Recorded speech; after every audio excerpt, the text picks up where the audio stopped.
pra meu Senhor. Vai ser lindo quando eu encontrar. Quero mandar beijo para Francinei Gomes, que tá mandando mensagem pra gente. Mônica Bragante, Moniquinha, um beijo. Benedita Lemes, Vicente Araújo, Márcio Santos, Fran Araújo e várias outras pessoas que estão mandando seus recados. Tem mais recado aqui que daqui a pouquinho eu vou olhar. Manda pra gente, que a gente recebe ao vivo. Inclusive agora, se você tiver alguma dúvida sobre o bate-papo, você pode participar enviando para nós o seu recado através do Facebook ou então ligando para 0 operadora 11 3337 5886. O nosso país está aí preparando-se, né, às beiras de sediar diversos eventos. E será que nós estamos preparados? Como está o ensino da língua inglesa aqui no país? Eu vou conversar com o Daniel Martos Costa, que é professor de inglês. Tudo bem, Daniel? Tudo bem, obrigado por me convidar. Boa tarde. Prazer estar aqui. Boa Prazer tarde. é nosso em te receber aqui. Daniel, eu queria que você começasse contando para nós, na sua opinião, com relação ao idioma, que a gente poderia discutir várias outras questões. Nós vamos falar só do idioma hoje. O Brasil está preparado para sediar tantos eventos? Bom, Jaque, há vários estudos sendo feitos em relação ao assunto e várias publicações dizem que, infelizmente, o Brasil ainda não está preparado para esses eventos. Né? Um pouquinho de estatística aí, 5% dos brasileiros falam de fato o idioma. Então é uma porcentagem muito baixa. E desses 5%, apenas 20% são de fato fluentes. Né? Então a gente tem que aí se preparar. Dentro dos 5% são só 20%. Só 20%. Então a porcentagem de pessoas que são fluentes no país é baixíssima. É baixíssima. E estão espalhadas pelo país todo, Exato. né? Essa porcentagem. Exato. Agora eu queria que você falasse para nós algumas profissões. Outro dia a gente viu até aqui no nosso programa uma matéria de taxistas tentando aprender a língua. Algumas profissões específicas, como por exemplo taxistas e outros profissionais, policiais, assim por diante, precisariam estar bem preparados para recepcionar. Você dá aulas para esse público? Você acha que esse público está se preparando? Como você vê isso? Veja bem, há alguns projetos sendo feitos em relação a esse inglês mais técnico que esses profissionais necessitam, né? Então, assim, como o tempo é curto... Para a demanda específica deles. Eles não precisam também falar fluentemente o inglês. Não. Eles precisam saber, por exemplo, um taxista, perguntar para onde a pessoa vai, falar quanto que deu e essas coisas, Isso, né? ele precisa ter o vocabulário relacionado à direção, né? então específico e para situações funcionais, né? Ele precisa da linguagem mais funcional para conseguir lidar com o estrangeiro naquela situação específica. Então, como o tempo é curto, ele não vai ter tempo de aprender a língua, ele precisa focar mesmo no que ele vai usar durante esses eventos. Esses cursos são muito caros ou são acessíveis? Depende da empresa que eles contratarem. Eu sei que alguns projetos estão sendo feitos em relação aos taxistas, por exemplo. Eles têm acesso ao material, eu ouvi dizer que eles têm... O governo está tentando facilitar para eles, né? Mas ainda assim é bem complicado, né? Sim. Algumas pessoas têm mais facilidade. Eu falo que eu tenho uma dificuldade muito grande com o inglês, né? Hoje eu consigo ler mais ou menos, falar um pouco, mas eu tenho dificuldade para conversar com alguém. E eu acho que muitas pessoas passam por isso. Porque aquele inglês que a gente aprende na escola, eu quero te perguntar sobre isso, aquele verbo to be, simplesmente, muitas vezes, eu não sei como é que tá hoje, mas eu só aprendi verbo to be na escola. Falta muito nas escolas ainda com relação ao inglês? A educação está bem deficiente, principalmente nas escolas públicas. Nosso inglês, nós somos o 46º país no ranking mundial com habilidade de falar a língua. Então, assim, o sistema educacional brasileiro ainda não supre essa necessidade do ensino do inglês. Então, sem dúvida, é preciso a pessoa fazer um curso, procurar um complemento. Só o que aprende na escola é impossível. Hoje as instituições privadas estão investindo nisso, estão terceirizando até as suas aulas de inglês dentro das escolas e tem o surgimento aí recente das escolas bilíngues, né? Que é excelente isso, né? Às vezes a gente vê, dependendo da escola, as criancinhas cotoquinhos, assim, que já conseguem se comunicar em inglês, né? E para elas é mais fácil, né? É mais fácil, porque não é aprender, é aquisição, é um processo mais natural. Então a criança se torna de fato bilíngue. Que ela já vai aprendendo junto com o português algumas coisas, né? Exato. Agora tem muita gente, e a gente escuta muito, principalmente modelos falarem, que aprenderam com música, aprenderam assistindo filmes, porque às vezes foram para outro país e tiveram que se virar. Qual que é a sua opinião sobre isso? Dá para aprender inglês assim? É possível, mas não deve ser o principal material de utilização para aprender a língua. Não precisa ser chato, a música e filmes ajudam de fato, mas você precisa organizar esse estudo, né? Então, assim, você pode assistir um filme, pode assistir o filme com uma legenda em inglês, mas você tem que ver algo que seja compatível com o seu nível. Não adianta um aluno iniciante querer assistir um filme sem legenda. Então isso vai ser desmotivante, na verdade. Então a gente pode ter efeito contrário. Eu assisto filme em inglês com legenda parando. Eu paro, vejo, leio, minha cabeça forma o que é e eu continuo. Agora, eu queria que você falasse para nós, as pessoas que chegam, muitas chegam cruas, por exemplo, quando você dá aula, é possível aprender inglês em quanto tempo, na sua opinião? Olha, isso é uma pergunta bem interessante. Né? Depende do aluno, depende da motivação e do tempo que essa pessoa passa em contato com a língua. É a mesma coisa do piloto, ele precisa das horas de voo para se tornar um profissional. E o inglês é a mesma coisa, a gente precisa da exposição, né? A gente precisa de um tempo de exposição. Hoje, para se tornar fluente, eu acredito que 5, 6 anos. Fluente. Tá, e aqueles cursos rápidos que prometem que você vai sair falando em 15 meses, 18 meses? Isso, não vou falar que isso é mentira, mas dá para todo mundo aprender assim? Temos que tomar muito cuidado com essas ofertas, principalmente agora, né? Então tem muita procura no mercado agora, e, né? consequentemente, muita oferta. Então a gente tem que tomar cuidado. Deve-se pensar no objetivo. Qual o seu objetivo? É o inglês técnico? É para essas situações controladas que a gente diz que é na sua área de conforto ali da sua profissão ou para situações técnicas? Isso pode ser suprido em 18 meses, mas se tornar fluente para receber um turista, conversar, tomar um café, isso já não sei se é possível em só 18 meses. São como aqueles cursos específicos que você falou. De repente, quem está nos assistindo quer se preparar. 2014 já está aí, a Copa do Mundo já está aí, Sim. Copa das Confederações. Sim. Daqui a pouco tem Olimpíadas.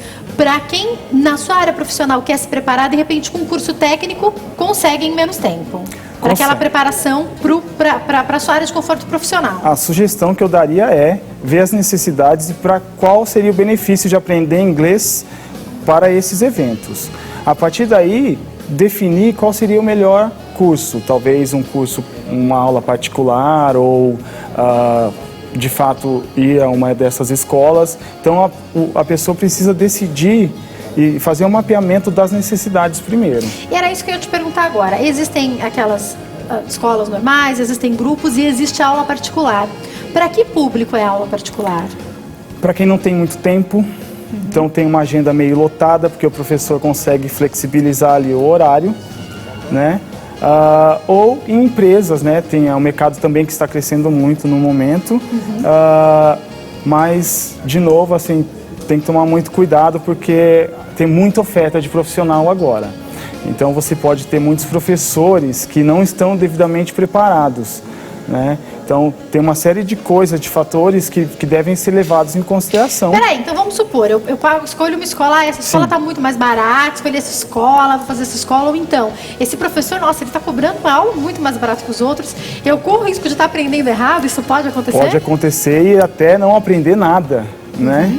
Então, porque deve ter métodos também, para você dar uma aula particular, deve ser até, você tem que focar, você sabe que você tem um aluno só, mas e aí, o que você vai fazer? Porque uma coisa é você ter uma grade, você seguir com um grupo, outra coisa é você ter um aluno só focado em aprender alguma coisa, né? O bom professor, ele sempre vai bolar uma estratégia baseada nas necessidades do aluno. São estratégias únicas, né? Que não são repetidas, não dá para fazer com todos os alunos. Você vai fazer um curso customizado para aquele aluno, né? Então, por exemplo, eu não posso pegar um aluno do nível pré-intermediário e levar artigos de jornais para ele. Não teria ganho linguístico suficiente, entendeu? Então, tem que ser feito com muito cuidado. Então, nesse caso, você tem que procurar um profissional que, de fato, recebe treinamento constantemente, que segue padrões internacionais de avaliação. Então, isso seria muito importante, assim, levar em consideração. Uma pergunta. Eu acho que vou te colocar um pouco numa saia justa, mas eu tenho que te perguntar. Sim. 5% da população, desses 5%, 20% fala fluentemente. Tem mais professor que isso, não tem? Tem alguma coisa errada aí, não tem? Talvez alguns professores não sejam fluentes, isso pode acontecer, né? Pode acontecer, até porque algumas escolas... Pensando em população? Sim, algumas escolas oferecem o nível avançado, por exemplo. Se você pegar o nível avançado que essa escola oferece e comparar com a avaliação internacional, não vai ser um avançado, vai ser um intermediário superior, por exemplo. Então, isso tem que ser levado em consideração. Utilizar Você pensa que você está os aprendendo a métodos de fluência, mas avaliação. ainda não, Isso, né? não. Então, você pode se dar mal numa dessas, tem que tomar muito cuidado. Agora, explica uma coisa pra gente. Eu ouço muitas pessoas falarem que quando você vai a um país que tem essa língua estrangeira, que tem o inglês, as pessoas vão ao Canadá, vão aos Sim. Estados Unidos e outros lugares. Sim. Muitas pessoas dizem que é uma experiência que ajuda muito na fluência. Sim. Agora, queria que você fizesse pra nós essa comparação. Curso, viagem ao exterior ou até mesmo intercâmbio. Qual que é a sua opinião? Tá, deixa eu falar um pouquinho do intercâmbio. Por favor. É uma experiência excelente. Muitas pessoas me procuram perguntando sobre intercâmbio de um mês. O que eu digo a elas é o seguinte: intercâmbio é válido, é uma rica experiência, mas é uma experiência rica mais culturalmente do que linguisticamente. E a gente sabe que a gente não aprende uma língua só a língua, né? A gente aprende a cultura junto com o idioma. Exatamente. Então, assim, vai ser bem enriquecedora nesse sentido, tá? Mas tudo que eles fazem lá pode ser feito aqui. Qual que é a vantagem do intercâmbio? A aplicabilidade. O que você aprendeu na sala de aula, você saiu na rua, você já está utilizando, né? Então, com certeza isso vai ajudar na fluência, vai ajudar na expansão de vocabulário, mas se for no curto prazo, curto período de curso, é mais a experiência cultural mesmo. Eu tenho que encerrar, que eu tenho pouquíssimo tempo, Daniel, mas eu queria que você falasse pra nós o que dá tempo pra gente fazer. Procura ajuda, né? Sim, procure uma escola, faça uma pesquisa de mercado, veja se essa escola oferece treinamento aos seus professores, se segue padrões internacionais. Dá tempo, não é um caso perdido, tem que sim se motivar, é o mais importante, procurar a motivação para continuar estudando ou começar a estudar, nunca é tarde. Foi um prazer te receber aqui, Tá bom? Daniel, muito obrigada. Muito Quem quiser obrigado, entrar em já. contato, telefone 0 operadora 11 975392594 e o e-mail? E-mail é contato@corplanguagesolutions.com.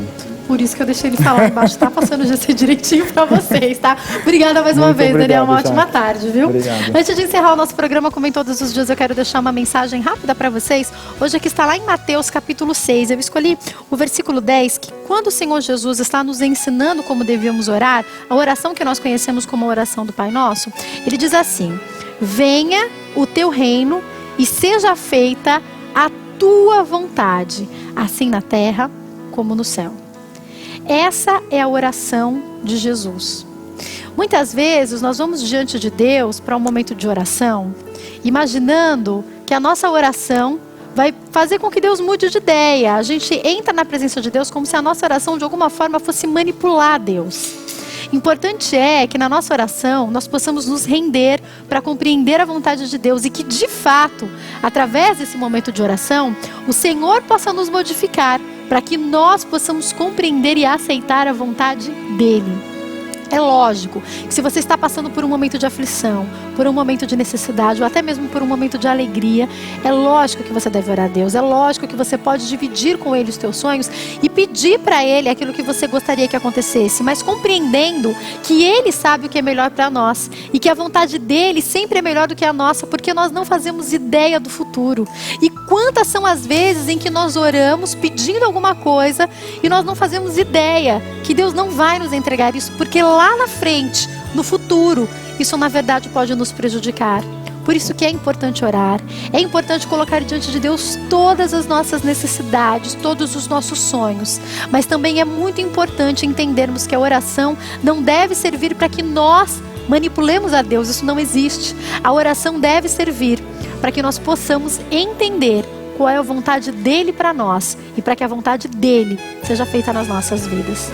Obrigada hoje pelo seu carinho, pela sua audiência. Vale a pena depois você examinar a oração do Pai Nosso, que às vezes a gente fala tantas vezes de forma seguida, sem compreender de fato a propriedade que tem ali. Está ali em Mateus capítulo 6, a partir do versículo 9. Depois você lê com bastante carinho, tá? Obrigada hoje pelo seu carinho, pela sua audiência. Foi um prazer ter você com a gente. Um beijo grande. Fique agora com o jornalismo e depois Denise Luque no Consulta ao Doutor. Uma ótima tarde. Tchau. A chuva do teu amor.